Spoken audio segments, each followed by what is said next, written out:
Hello eighth class, ये हमारी आज वीडियो फर्स्ट होगी जिसमें हम अपना चैप्टर नंबर जो 9 है वो स्टार्ट करेंगे। ठीक है, हमारा जो चैप्टर नंबर 9 है वो क्या है? Algebraic expressions and identities. ठीक है, इसमें हम पढ़ेंगे, आपने क्लास 7th में भी पढ़ा था। ठीक है, जिसमें हमने देखा था कि कुछ ऐसे इक्वेशंस थे जिसमें कुछ नंबर्स थे और जिसमें कुछ वेरिएबल्स थे, है ना। तो उसी टाइप का ये भी चैप्टर है जिसमें हम उन्हीं कुछ एक्सप्रेशंस होंगे हमारे पास, अलजेब्रिक एक्सप्रेशंस। ठीक है, जिसमें नंबर और वेरिएबल्स दोनों होंगे, उसमें प्लस माइनस मल्टीप्लिकेशन करना पड़ेगा। ओके, तो सबसे पहले ये देखते हैं। तो आपको मालूम है जैसे 2x + 3 याद आ रहा होगा, जिसमें हमने बाइनोमियल्स, मोनोमियल्स और ट्राइनोमियल्स निकाला था।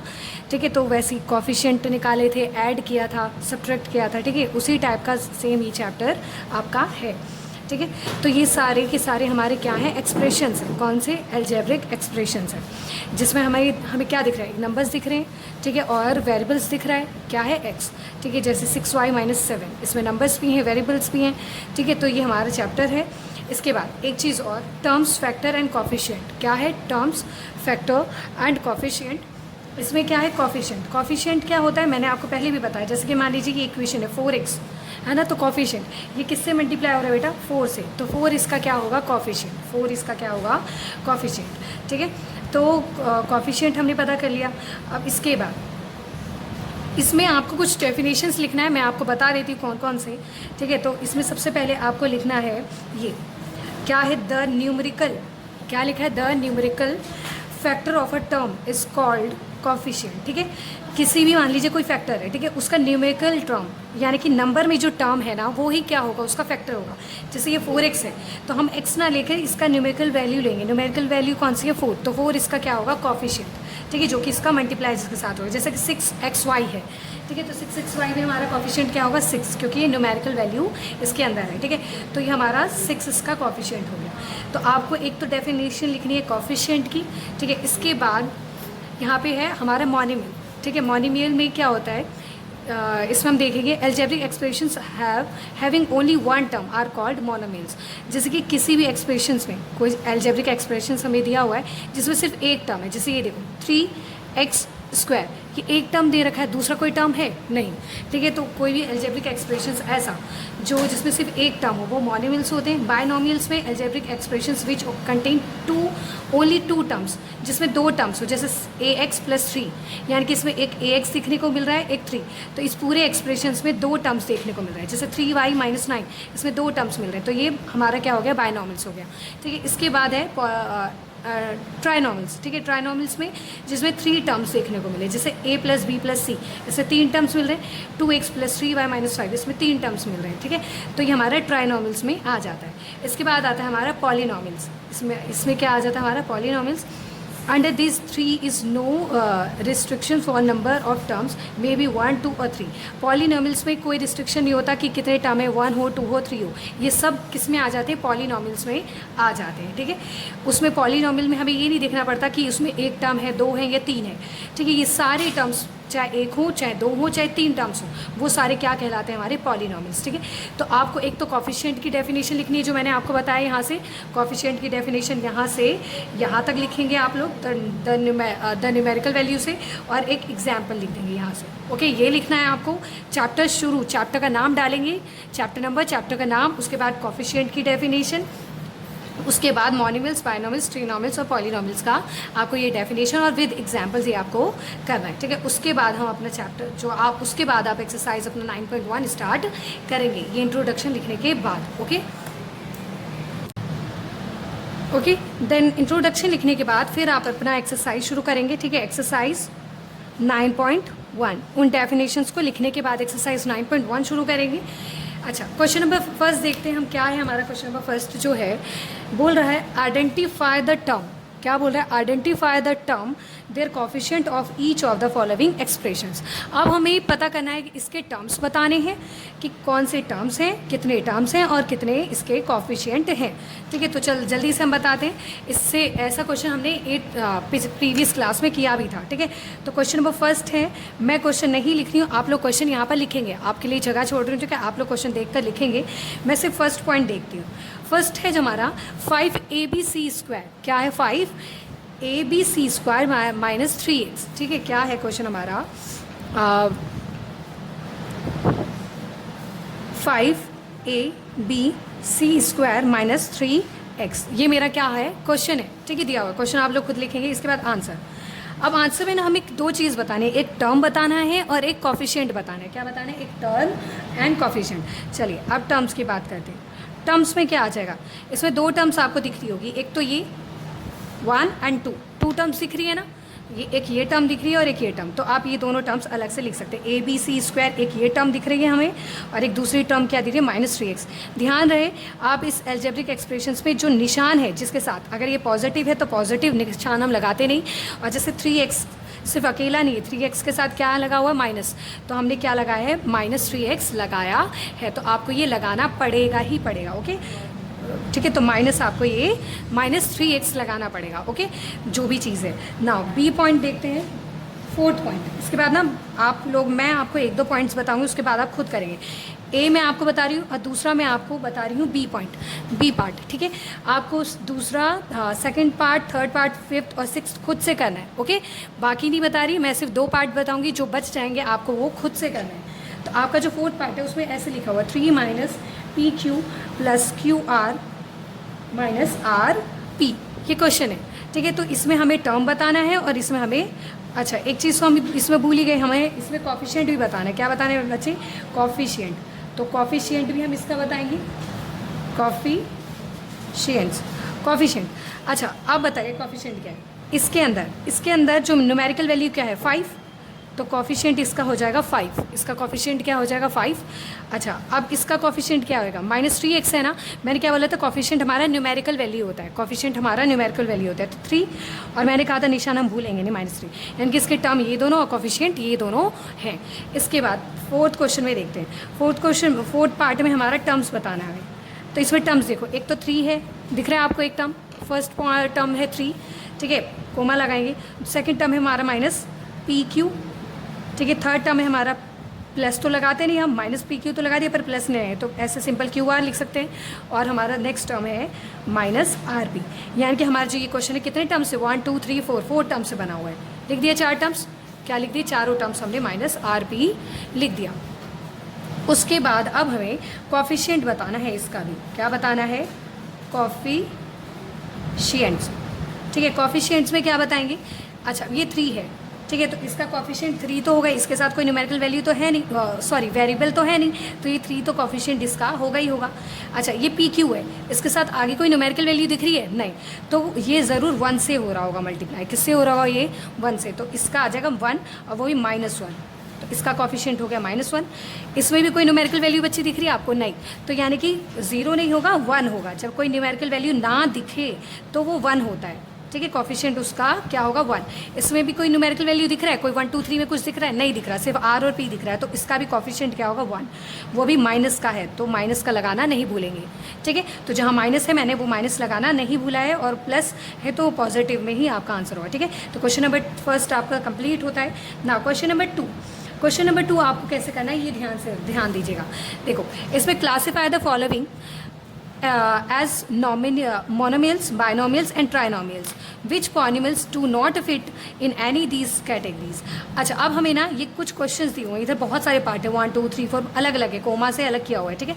इसमें से हमें बताना है इसमें से मोनिमल्स कौन कौन से, बाइनोमियल्स कौन कौन से और ट्रिनोमियल्स कौन कौन से हैं, और उसमें से ये भी बताना है कि जो इन तीनों में फिट नहीं हुआ, यानी कि उसमें हो सकता है कि 4 हों या 5 हों। जैसे मोनिमल्स में तो 1 होता है, बाइनोमियल्स में 2 टर्म्स होते हैं, ट्राइनोमियल्स में 3 टर्म्स होते हैं, ठीक है। जो किसी में फिट नहीं होंगे वो यानी कि क्या होंगे, हमारा किसी कैटेगरी में फिट नहीं हो रहा होगा, ओके। तो क्वेश्चन नंबर 2 के लिए आप कुछ ऐसा कॉलम बना लेना, तो आपको ज़्यादा अच्छे से आपको समझ में आएगा, ठीक है। तो मैंने इसमें से जो मेरे मोनिमल्स में आएंगे वो इधर लिखूंगी, ठीक है। जो बाइनोमियल्स में आएंगे वो इधर, और जो ट्राइनोमियल्स में आएंगे वो इधर, और जो किसी कैटेगरी में फिट नहीं होते इन तीनों में वो मैं इधर लिख दूँगी, ठीक है। तो क्वेश्चन नंबर 1 देखते हैं, क्या है, x + y। इसमें कितने टर्म्स दिख रहे हैं, 2 टर्म्स। 2 टर्म्स वाले क्या होते हैं बताइए, 2 टर्म्स वाले होते हैं हमारे बाइनोमियल्स, 2 टर्म्स वाले हमारे क्या होते हैं, बाइनोमियल्स। तो मैं बाइनोमियल्स वाली कैटेगरी में इसको लिख देती हूँ, ठीक है। इसके बाद है मेरा सिर्फ 1000 है, सिर्फ क्या है 1000, उसके बाद कोमा लग के दूसरा नेक्स्ट क्वेश्चन शुरू हो गया, ठीक है। 1000 किस में आएगा, हमारा मोनिमल्स में, किस में आ जाएगा, मोनिमल्स में आ जाएगा 1000, ओके। तो और इसके बाद एक चीज़ और है, इसमें क्या लिखा है, उसका थर्ड है हमारा x plus x square plus x cube plus x four. इसमें 4 टर्म्स दिख रहे हैं ना आपको, 1 2 3 4 टर्म्स, यानी कि वो तो ना तो इसमें आएगा, ना बायनोमियल्स में, ना ट्राइनोमियल्स में, वो किस में आएगा, हमारी फोर्थ कैटेगरी जो बनाई, जो किसी में नहीं आएगा। तो आप यहाँ पे वो टर्म लिख देंगे, x plus x square plus x cube, okay, plus x four. ठीक है, तो हमारा ये क्वेश्चन यहाँ पे। और उसके बाद हमारा क्या है, नेक्स्ट है हमारा 7 + y + 5x। इसमें 3 टर्म्स दिख रहे हैं, है ना, तो तीन टर्म्स वाले ट्राइनोमियल्स में आ जाएंगे इसमें, ओके। तो ये क्वेश्चन मैं आपको सिर्फ मैंने करके बता दिया, आपको ये क्वेश्चन कैसे करना है, कंप्लीट आप लोग खुद करेंगे, ये क्वेश्चन अभी कंप्लीट नहीं हुआ है, ओके। हम क्वेश्चन नंबर 3 पे पहुँचते हैं। क्वेश्चन नंबर 3 क्या है, क्वेश्चन नंबर 3 देखते हैं। इसमें आप ऐड करना है, कुछ अलजेब्रिक एक्सप्रेशंस दिए हुए हैं, ठीक है, उसमें हमें ऐड करना है। मैं आपको इसमें से 2 क्वेश्चन कराऊंगी और बाकी के आपको खुद करने हैं, ओके। तो क्वेश्चन नंबर 3 है, तो क्वेश्चन आप लोग खुद से लिखेंगे जो क्वेश्चन है, ओके। क्वेश्चन है ऐड द फॉलोइंग। अब फर्स्ट पॉइंट जो है, मैं आपको फर्स्ट क्वेश्चन सॉल्व करके बताती हूँ। ए, हम फर्स्ट क्वेश्चन सॉल्व करते हैं ए, ठीक है। ए कह रहा है, ए में कुछ इस टाइप का क्वेश्चन है, x y minus y z. जब आप बुक से देखते रहिएगा बेटा, ठीक है, वाई बुक खोलेंगे, बुक से देखना, क्वेश्चन बिल्कुल एज इट इज़ ऐसा ही है आपका, ठीक है। 2x z x minus x y. Question आपको ऐसा है, अब इसको हमें क्या करना है, ऐड करना है, ओके। अब ऐड करते हैं के लिए हमने प्रीवियस क्लास में भी सीखा था, ऐड करेंगे। तो पहले जो पहला वाला जो है हमारा पूरा का पूरा, ये बायनोमियल्स दिख रहा है ना, 2 टर्म्स हैं, तो उसको लिखते हैं। चलिए, मैंने ये लिखा, आपको दिख रहा है, मैंने कोई निशान नहीं छोड़ा, जैसे का वैसे ही लिख दिया। अब मेरा दूसरा अलजेब्रिक एक्सप्रेशन है, वो क्या है, y z minus 2x। Y z है तो वाई जेड के ही नीचे लिखूंगी, वाई जेड है तो वाई जेड के ही नीचे लिखूंगी। निशान कौन सा है, पॉजिटिव, तो पॉजिटिव लगाने की ज़रूरत नहीं है। अब क्या है, जेड एक्स है, क्या है बेटा, जेड एक्स। तो क्या जेड एक्स यहाँ लिखूंगी, नहीं, क्योंकि तो एक्स वाई है, यहाँ पे भी नहीं लिख सकती, तो इसको मुझे अलग से लिखना पड़ेगा, जेड एक्स। लिख दिया अलग से जेड एक्स। अब जेड एक्स, अब तीसरे टर्म में भी जेड एक्स है, तो इस जेड एक्स को मैं इस जेड एक्स के नीचे लिख सकती हूँ, ठीक है। साथ में लिखना है, जो अलग से हो, क्योंकि एक जैसे को हमें साथ में रखना है। हमने सीखा था कि एक जैसे को हमेशा साथ में रखेंगे। अब एक्स वाई है, तो ना इधर लिख सकती है एक्स वाई, क्योंकि इधर एक्स वाई नहीं है, इधर भी नहीं लिख सकती एक्स वाई, कहाँ लिख सकते इधर, पर तीसरा टर्म है ना, तो इधर लिखना पड़ेगा, ठीक है। और वो भी कौन सा x y, minus x y, तो लिखेंगे माइनस एक्स वाई। अब ये क्वेश्चन हमें सॉल्व करने का टाइम आ गया। हमें क्या करना है, इसको प्लस करना है। अब देखो, ये भी प्लस, ये प्लस का, ये माइनस का, ये दोनों सेम है, प्लस माइनस माइनस कट गया। ये माइनस का, ये प्लस का, y z plus minus minus cut गया। ये प्लस का, ये माइनस का, minus plus minus minus cut गया। तो आंसर हमारा क्या आ जाएगा इसका, 0, क्योंकि सारा का सारा जो हमारा क्वेश्चन है वो कट गया, ठीक है, कुछ बचा नहीं। नेक्स्ट देखते हैं, नेक्स्ट क्वेश्चन क्या हमारा। मैं आपको बी और सी आपको खुद करना है। मैं आपको क्या कराती हूँ, क्वेश्चन नंबर फर्स्ट मैंने आपको करा दिया है, ठीक है, फर्स्ट आपने कर लिया है, उसके बाद मैं आप फोर्थ बताती हूँ आपको, ठीक है। इसके बाद सेकंड और थर्ड जो है आपको खुद से करना है। अब देखो क्वेश्चन क्या है, क्वेश्चन है हमारा फोर्थ पार्ट, इसी का ही क्वेश्चन थर्ड का fourth part. 1/1 minus 3.2 y, okay. फिर दूसरा है हमारे पास यहाँ पे 4x प्लस 1.1 वाई, ठीक है, और माइनस 3x प्लस 23 वाई। कुछ क्वेश्चन ऐसे ही, first second third, 3 algebraic expression दिए हुए हैं, और हमें क्वेश्चन में करना क्या है, ऐड। अब देखो, पहले जो फर्स्ट है वाला है ना, वो ऐसे एज इट इज़ उतार लेते हैं। हमने उतार लिया, फर्स्ट वाला क्या है, 1.2x लिख लिया मैंने, 1.2x, फिर माइनस 3.2x, माइनस प्लस भूलना नहीं है, अदरवाइज क्वेश्चन हो जाएगा पूरा गलत, ठीक है। तो प्लस माइनस ध्यान रखना है, किसके साथ प्लस और किसके साथ माइनस। अब देखो, अब नेक्स्ट है हमारा 4x, ठीक है, 4x, ये x वाला टर्म है ना, तो इस वाले टर्म x के नीचे टर्म्स में लिख सकती हूँ, हाँ लिख सकती हूँ, तो लिखूँगी 4, ठीक है, 4x हो गया हमारा 4x, ठीक है। इसके बाद हमारा 1.1 है, क्या मैं इसको एक्स वाई के नीचे लिख सकती हूँ, हाँ, और ये प्लस का है, तो प्लस का ये है, और 1.1 ओके। अब है हमारा माइनस 3x, तो क्या मैं इधर लिख सकती हूँ, हाँ लिख सकती हूँ, माइनस 3x और 23 तो इसके नीचे लिखूँगी प्लस का, माइनस का ये था, प्लस का 23, ये सिर्फ हमारा 23 है, ओके, ध्यान से 23 है, 23 है, क्या है बेटा, 23x। अब इसको सॉल्व करने की बारी आई, ठीक है। अब हमें वैसे करना क्या है, इनको प्लस करना है ना। अब ये ध्यान से देखना, जब इसको सॉल्व करेंगे तो देखो, 4 में से 3 गए, 4 में से पहले इसको छोड़ देते हैं, इसमें 4 में से 3 गया 1, ठीक है। अब 1 में इसको प्लस करना है क्योंकि ये प्लस का निशान है, ये तो माइनस था, प्लस माइनस माइनस माइनस कर दिया। 4 में से 3 गया 1, 4 में से 3 गया 1। अब इसमें 1 में 1.2 ऐड करेंगे। जब आप 1 में, ठीक है, 1.2 ऐड करेंगे तो आपका आ जाएगा 2.2 आ जाएगा ना 2.2। ये आप रफ में कीजिएगा, ठीक है, क्या आ जाएगा 2 पॉइंट। जब आप 1.2 में 1.0 करेंगे तो 2.2 आ जाएगा। ये आप रफ में सॉल्व करिएगा। तो जब आप इसको सॉल्व करेंगे तो आ जाएगा अपना 2.2x। अब इधर देखते हैं, इधर करेंगे। जब इधर आप सॉल्व करेंगे तो आपका जो देखो 3.2 में से 1.1 गया। जब 3.2 में से 1.1 आप माइनस करेंगे, ये प्लस माइनस माइनस, जब आप माइनस करेंगे तो आएगा आपका 2.1। क्या आएगा 2.1।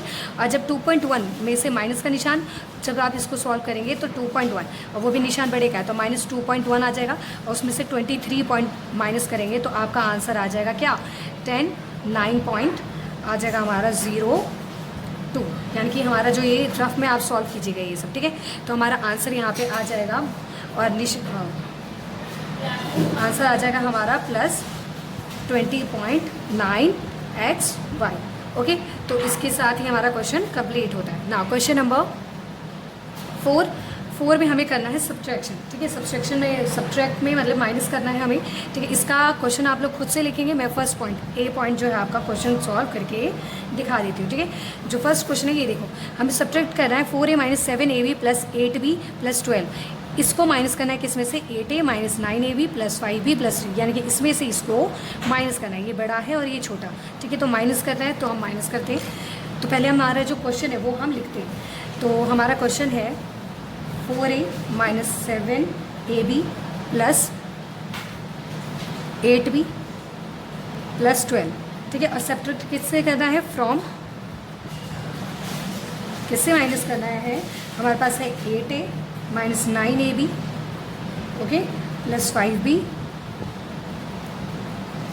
+ 3, ठीक है। तो ये हमारा क्वेश्चन है, ओके। तो मैं आपको सॉल्व करके बताती हूँ सॉल्व कैसे करते हैं सब्ट्रैक्शन वाला। अगर कोई क्वेश्चन हो तो पहले हमें जो बड़ा है जिसमें से माइनस करना है वो फ्रॉम ये है, तो पहले ये हमें पहले लिखना पड़ेगा, ठीक है। तो मैं लिखती हूँ 8a, ओके, - 9ab + 5b + 3 लिख दिया पहले वाला। अब जिसको माइनस कर रहे हैं वो नीचे लिखेंगे। क्या है 4a, ध्यान रहे जो टर्म जैसी है, यानी कि एक ही टर्म के ही नीचे, ए बी वाले टर्म के ही नीचे लिख रही हूँ मैं, ठीक है। तो ये क्वेश्चन आपका सेकंड है, + 8b + 12। सब्ट्रैक्शन में एक ध्यान रखना, नीचे वाले जो निशान होते हैं वो चेंज हो जाता है। ये प्लस का है ना, जब कोई निशान नहीं होता वो प्लस का होता है, तो ये माइनस हो जाएगा। ये माइनस का है तो प्लस का हो जाएगा, ये प्लस का है ये माइनस हो जाएगा, और ये प्लस का -1 बन जाता है, ठीक है। निशान क्या हो जाते हैं, चेंज हो जाते हैं जब सब्ट्रैक्ट कर रहे होते हैं, ठीक है। तो अब ये निशान काम में आएगा हमारा, ना कि ये वाला। अब देखो प्लस, ऊपर प्लस है और ये निशान minus, plus minus minus. 8a में से 4a गया, बचा 4a, और निशान कौन सा, पॉजिटिव ही आएगा क्योंकि बड़ा कौन सा है 8, तो प्लस का है तो प्लस का निशान। अब ये वाला निशान देखेंगे नीचे वाला, प्लस माइनस माइनस। 9 में से 7 गया, बचा 2, ठीक है, 2ab, और प्लस बड़े के वाले के साथ 9 के साथ कौन सा निशान है, माइनस का, तो माइनस आ जाएगा, ओके। अब है प्लस माइनस माइनस, ये वाला निशान नहीं देखेंगे, ये वाला देखेंगे, प्लस माइनस माइनस। 8b में से 5b गया, बचा 3b, ठीक है। अब ये निशान तो देखना नहीं, ये माइनस का निशान बन गया है, तो 8 के साथ कौन सा निशान रहेगा, माइनस का, क्योंकि बड़ा क्या है 8, और बड़े वाले के साथ जो साइन होता है वो लगाते हैं, -3b। अब ये वाला निशान ना देखकर ये देखेंगे, प्लस माइनस माइनस। 12 में से 3 गया, बचा 9, और ये निशान के बदले माइनस आ गया होगा, 12 बड़ा है 3 से, तो माइनस का निशान, ठीक है। तो हमारा आंसर यही है, ओके। तो समझ में आ गया होगा। इसके साथ ही आपको क्वेश्चन नंबर बी एंड सी आप खुद से करेंगे सॉल्व, ठीक है। तो इसके साथ हमारा जो एक्सरसाइज है ये आपका ख़त्म होता है। साफ साफ जो भी पार्ट बच गए हैं, जो भी पार्ट बच गए हैं वो आपको खुद से सॉल्व करना है।